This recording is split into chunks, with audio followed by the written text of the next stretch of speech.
किती केलं तर आमचं किन्नर तर आम्हाला परत भेटणार नाही आहे. पण त्याला न्याय पाहिजे आणि जे आरोपी आहेत त्यांना कठोर ते कठोर शिक्षा व्हायला पाहिजे. अय्यूब सय्यदला पहिलं आम्हाला न्याय मिळाला पाहिजे, किन्नरांना न्याय मिळाला पाहिजे.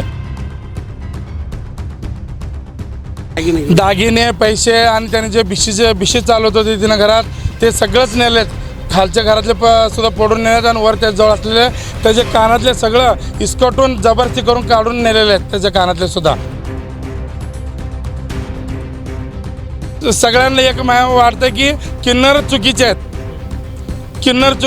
आज किन्नर करून खाते तर सुद्धा लोकांना भगवान गेले. तर किन्नरांना सुद्धा तुम्ही स्त्रीला मारला, पुरुषांना मारलात, आता किन्नरांना सुद्धा मारलात तुम्ही. पण आमचं म्हणणं असं आहे की फक्त आरोपींना नेऊन कोर्टात हजर करून त्यांचे काय तर शिक्षा तात्पुरतं करून उपयोग नाही. कारण पूर्ण सोलापूरमध्ये सोलापूर सोडून इथं सगळीकडे किन्नरांचं हवा झालं की बाबा या किन्नरच्या घरात मारलं. मग आम्हाला आमच्या स्वतःच्या घरात आम्हाला भीती वाटायला लागली. कधी कोणाचा 10 रुपये खाल्ला नाही, तो पदरचे 100 रुपये देऊन त्याचं घर चालवून आलेलं आहे, पण कोणाचं वाईट चित्रा नाही. त्याच्यामुळे एवढे किन्नर असं रडतात.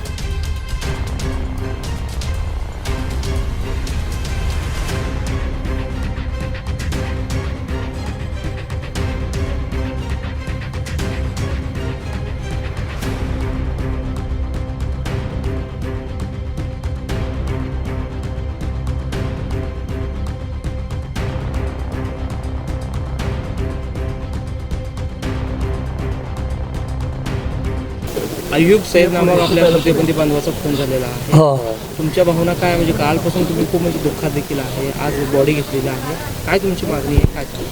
आम्हाला किती केलं तर आमचं किन्नर तर आम्हाला परत भेटणार नाही आहे. पण त्याला न्याय पाहिजे आणि जे आरोपी आहेत त्यांना कठोर ते कठोर शिक्षा व्हायला पाहिजे.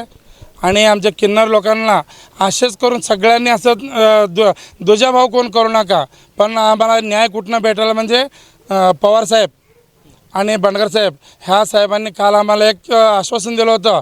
पण त्या हिशोबाने त्यांनी आम्हाला चांगलंच सहकार्य केलेत. आरोपींना पकडल्यात. असंच त्यांचं पण काम चांगलं राहू दे आणि आम्हाला किन्नरांना पण त्यांनी आम्हाला सपोर्ट देऊ दे, आम्ही पण त्यांना सपोर्ट देऊ. पण ह्याच्याबद्दल अय्यूब सय्यदला पहिलं आम्हाला न्याय मिळाला पाहिजे, किन्नरांना न्याय मिळाला पाहिजे. एवढीच आमची मागणी आहे. किन्नरांना न्याय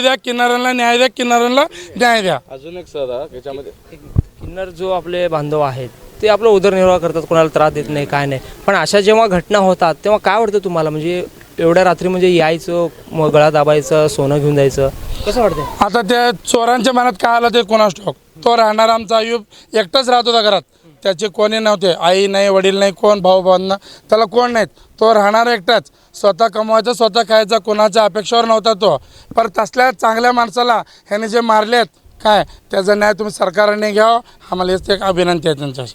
जेव्हा त्यांना मारले ना, घरातले दागिने देखील गेले असं हो गेलेत. दागिने पैसे आणि त्याने जे बिशी चालवत होते तिनं घरात ते सगळंच नेलेत. खालच्या घरातले सुद्धा पडून नेलेत आणि वर त्या जवळ असलेले त्याचे कानातले सगळं इस्कटून जबरदस्ती करून काढून नेलेले आहेत. त्याचे कानातले सुद्धा काय त्याचं काय तुम्ही मीडियावाले कुठंपर्यंत पोहोचवतो आणि आम्हाला किन्नरांना कितपत तुम्ही न्याय देतो हे तुम्ही मीडियावाले करा. आणि सरकारांकडं मागणीच आम्ही घातलं होतं, पण त्याने आम्हाला पवारसाहेब आणि बंडगर साहेब ह्यांनी आम्हाला आश्वासन दिल्यासारखं त्याने आमचं काम केलं आहे. काय आम्ही अय्यूब जे आहे ते निवडणुकीला देखील थांबणार असा एक व्हिडिओ व्हायरल होत होते. हो थांबणार होते त्याने. असं एक म्हणणं होतं की तृतीयपंथी बांधव देखील समाजाला कुठेतरी स्थान पाहिजे. पण तुम्हाला काय वाटतं, असं राजकीय ह्याच्यातून काहीतरी झालं असं वाटतंय का? त्यांनी आमच्या किन्नरांसाठी लढावं म्हणून त्यांची एक इच्छा होती. किन्नरांसाठीच, आम्हाला बाकीचं काय आश्वासन नव्हतं. किन्नरांसाठी त्यांनी हर कुठल्याही गरीब आणि इतर गरिबांना सुद्धा त्यांनी मदत करत होते.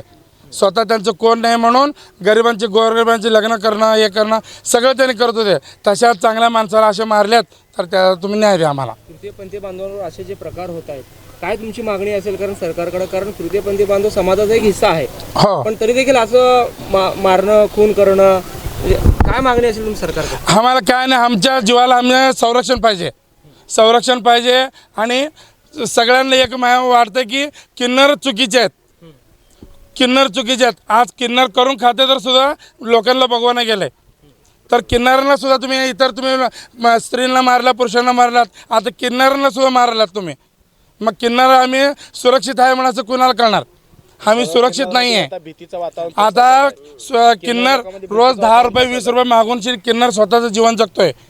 तुमच्यासारख्या लोकांनी दिल्यावरच आम्ही जगतो. पण त्यातून सुद्धा आम्ही आमच्या पैसे असले तुडूक मोडूक तुम्ही मारून जीव मारून तुम्ही घेऊन जाता. मग किन्नर सुरक्षित आहे म्हणून कशावर सांगायचं? मला एक सांगा, हे जे घटना घडलेली होती दुपारी 2 वाजेपर्यंत कोणीच बघितलेलं नाही, म्हणजे काय झालं ॲक्च्युली? त्या रात्री जे झालं ते आम्हाला कोणाला कळालं नाही. पण सकाळी त्यांनी लवकरच उठायचे म्हणून सगळ्यांचे फोन करले, त्यांचं फोन लागत नव्हतं. आणि मेन काय झालं, गाडी इथं त्यांची घरासमोर नव्हती. गाडी घरासमोर नसल्यामुळं लोकांना काय वाटायला त्यांनी कुठं बाहेरच गेलेत. मग चौकड आमच्या सोलापुरात जेवढ्या तरी पण ते सगळ्याकडे कॉन्टॅक्ट केला, सगळं माझ्याकडनं नाही तुझ्याकडनं नाही हेच बोलले त्याने. शेवटी एकानं वरती जाऊन बघितलं आमच्या चेल्याने, काय जीवन आमच्या वर जाऊन बघितलं. ज्यावेळेस बघतात त्यावेळेस त्याने मांडी घालून पडलेला होता आणि त्याच्या तोंडावर उशी ठेवली होती. मग असे ह्या प्रकाराने त्याने मारलेले आहेत. तर आम्ही संरक्षण आमचं काय विचार करणार नाही का किन्नरांचा? तुम्ही लोक किन्नर बांधवांचं काय तर विचार करा. एक गरीब आहे, एक श्रीमंत आहे, जे पण आहेत, पण जे कमवतील खातील त्यांच्या घरात आहेत, लोकांना त्रास देत नाहीत. तरी पण इतर लोकांनी आम्हाला किन्नरांना बदनाम केलेला आहे. भीती वाटते. आता तर भीती आम्हाला जगायची सुद्धा भीती वाटायली. आम्ही सुरक्षित नाही आहे. आम्ही कुठंच सुरक्षित नाही आता. एक तर किन्नर लोकांना बघण्याची दृष्टिकोन चुकीचा आहे. काही लोक सुद्धा जर पुरुष स्त्री काही चुकी केलं तरी पण तिथं जर किन्नर असेल तर बदनाम किन्नरचंच केलं जातं. का किन्नर लोकांना हेडसावणी केलं जातं. पण आता आम्हाला किन्नर लोक स्वतःच्या घरात सुद्धा सुरक्षित आहे असं वाटत नाही. कारण किन्नरच्या घरात स्वतः घुसून मर्डर करणं ही साधी गोष्ट नाही आहे. कारण किन्नर लोक सगळ्याला धरून चालतात, कुणाला सोडून किंवा इतरांना त्रास देणं हे किन्नर लोकांचं काम नाही. पण तरीसुद्धा आम्ही सगळ्यांनी सदर बाजार पोलीस ठाण्यात बंडगर साहेबांना, दिलीप पवार साहेबांना त्यांना भेटल्यानंतर तिने आम्हाला आश्वासन दिले की 24 तासाच्या आत तुमचं जे किन्नराचा मर्डर केलेत त्या व्यक्तींना आम्ही पकडू म्हणून आश्वासन दिलं आहे. आणि आश्वासन दिल्यासारखं साहेबांनी काम केलं, आरोपी लोकांना पकडलेत. पण आमचं म्हणणं असं आहे की फक्त आरोप्यांना नेऊन कोर्टात हजर करून त्यांचे काय तर शिक्षा तात्पुरतं करून उपयोग नाही. कारण पूर्ण सोलापूरमध्ये सोलापूर सोडून इथं सगळीकडे किन्नरांचं हवा झालं की बाबा या किन्नरच्या घरात मारलं. मग आम्हाला आमच्या स्वतःच्या घरात आम्हाला भीती वाटायला लागली आता सध्याला. कारण आम्हाला लेकरं बाळा नाही, कुठं नाही, आम्ही एक राहत आहोत, एकटे राहत आहोत. ते जे चोरटे होते आपल्या ह्याच्यातले कोण नव्हते? नाही आपल्या इथं ते बाहेर गावचे होते, ते इथले नाही आहेत म्हणे, ते काय बाहेरचे आहेत. म्हणून आम्हाला काय म्हणायचं आहे, जेवढ्यात जास्तीत जास्त होईल मीडियावाले तुम्ही बाहेर लांबच्या लांब पोहोचवा आणि त्या आरोप्यांना शिक्षा द्या, आम्हाला संरक्षण द्या. हो का आता आम्ही स्वतःच्या घरात आम्ही सुरक्षित नाही आहे. मग बाहेर आम्ही जातो, कुठं कार्यक्रमाला जातो, कुठं नाचायला जातो, कुठं मागून खायला जातो. मग त्या ठिकाणी आम्ही सुरक्षित आहे कसं वाटणार? आम्ही रात्री देवीचे कार्यक्रम असतात. रात्री लग्नात हळदी लग्नात बोलवतात आम्हाला कार्यक्रमाला. रात्रीच कार्यक्रम, रात्रीच्या टायमाला काय मग आम्ही काही ते पण ती जोगती समाज काय देवीचे कार्यक्रम करतो. मग कुठं जाणं येण्याची भीती वाटायला लागली आम्हाला. पडगावला सुद्धा जाता, खेड्यापाड्याने जाता. मग असे लोकांमध्ये काय व्हायला लागलं माहिती आहे, ह्या आरोपीला जर फक्त अटक करून जर सोडलं तर इतर आरोपींना प्रोत्साहन दिल्याने होईल की बाबा ते महिना दीड महिना आत ठेवले आणि सोडून दिले. हे आरोपींना एक प्रकारचं प्रोत्साहन दिल्याने होईल आणि प्रत्येक किन्नरच्या घरी येऊन अटॅक होईल.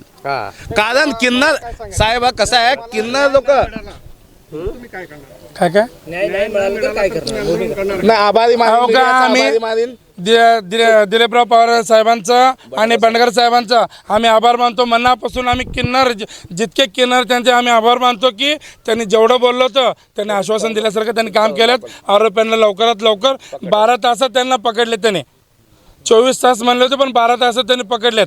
आम्ही त्यांच्या मनापासून आभार मानतो किन्नर समाज सगळे काय. आणि तुम्ही सुद्धा त्यांना सपोर्ट द्या आणि त्यांचं काम असं चालत राहू दे, पण आम्हाला न्याय द्या. पण आमचं म्हणणं एवढंच विनंती आहे की मीडियाला एवढंच म्हणणं विनंती आहे की जी आमची व्यथा आहे तुम्ही इतर समाजांना पर्यंत पोहोचवा. हीच विनंती आमच्या किन्नर समाजाकडनं आमची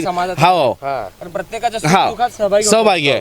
आणि आता गैर असं व्हायरल करू नका, गैर व्हायरल करू नका. असे कित्येक वेळा झालेत की मीडियावाल्यांनी आमचं ऐकले ते आणि मेसेज दिले ते. म्हणून आम्हाला ना मीडियावाल्यांना बोलायला सुद्धा नको वाटतंय. काही घटना चुकीच्या बऱ्याचशा घटना झाल्यात. कुठं पण किन्नरला असं फोटो काढायचं आणि त्याचं वेगळंच पेपरला द्यायचं आणि यूट्यूबला सोडायचं.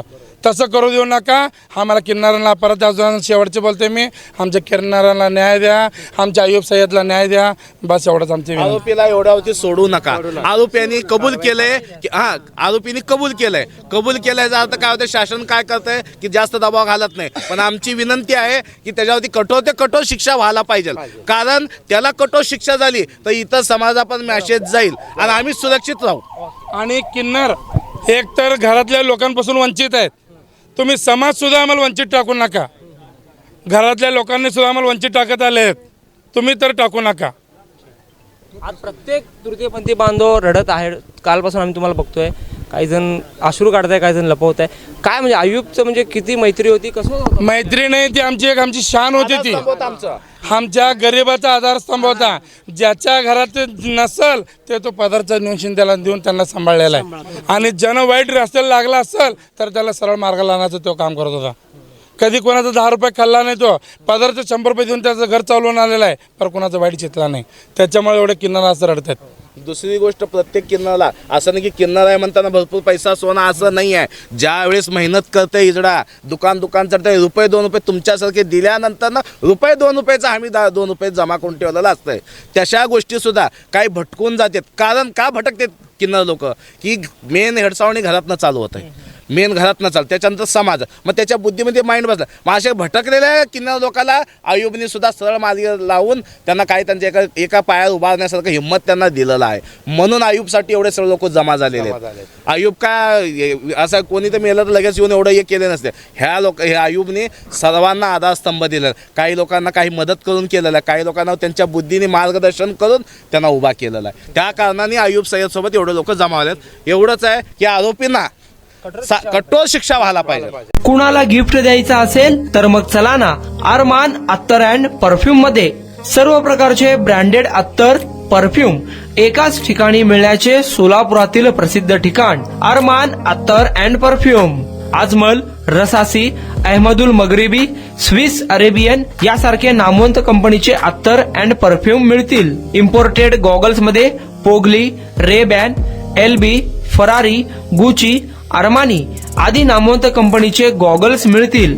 रॅडो, रोलेक्स, अरमानी, एपी, हबलोट या कंपनीचे लेटेस्ट इम्पोर्टेड वॉचेस उपलब्ध. त्याशिवाय टेबल लॅम्प, बखुरदानी, मसाज गन, इम्पोर्टेड अगरबत्ती, हेअर ड्राय, फिंगर रिंग्स या वस्तू खरेदीसाठी एकदा अवश्य भेट द्या. अरमान अत्तर अँड परफ्युम्स, मक्का मस्जिद समोर, ताज कॉम्प्लेक्स, विजापूर वेस्ट, सोलापूर.